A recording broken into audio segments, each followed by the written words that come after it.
Saudações, pessoal. Nesse vídeo nós vamos mostrar a utilização da chamada estrutura condicional, uma estrutura que permite criar condições para o algoritmo analisar e, dependendo do resultado dessa análise, ele executar diferentes rotinas. Ok? Então vamos considerar essa situação aqui, ó. O algoritmo para ler um número, calcular e mostrar a sua raiz quadrada, mas considerando que o número tem que ser maior ou igual a zero, que não existe raiz quadrada de número negativo, né? Remete ao conceito de números complexos, mas isso é outra história. Então vamos criar aqui uma variável para representar o número, vamos chamá-la de número mesmo, e a variável resultado, que corresponde à raiz quadrada. Vamos declarar essas variáveis como real, porque elas podem armazenar números com casa decimal. Ok.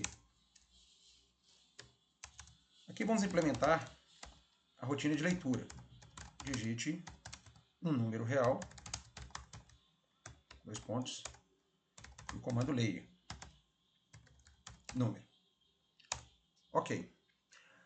O cálculo da raiz quadrada é através da função raiz Q. Coloca a raiz Q, entre parênteses a variável que representa o valor cuja raiz será calculada. E aqui nós vamos pedir para mostrar. Escreva L, a raiz quadrada de... Vamos concatenar aqui a variável número com as mensagens. É, dois pontos, vírgula, resultado. Ok? Então, a princípio, o algoritmo está bem simples.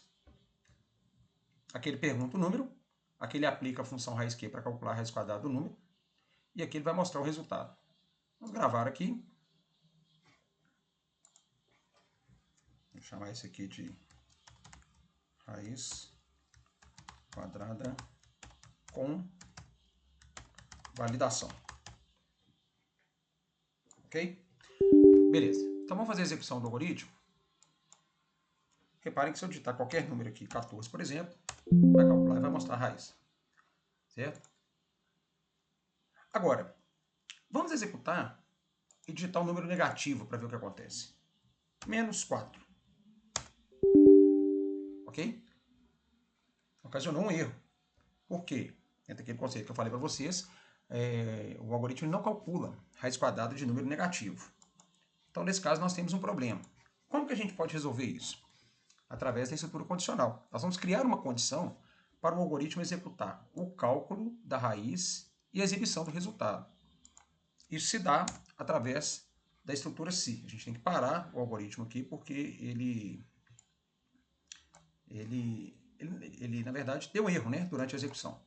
Certo? Ele travou. Então, olha só. A estrutura condicional, e nesse caso aqui a gente vai mostrar a estrutura condicional simples. Beleza? Representada através da palavra se. O que a gente faz? Na frente do se, colocamos uma condição que vai representar aquela situação que o algoritmo precisa analisar.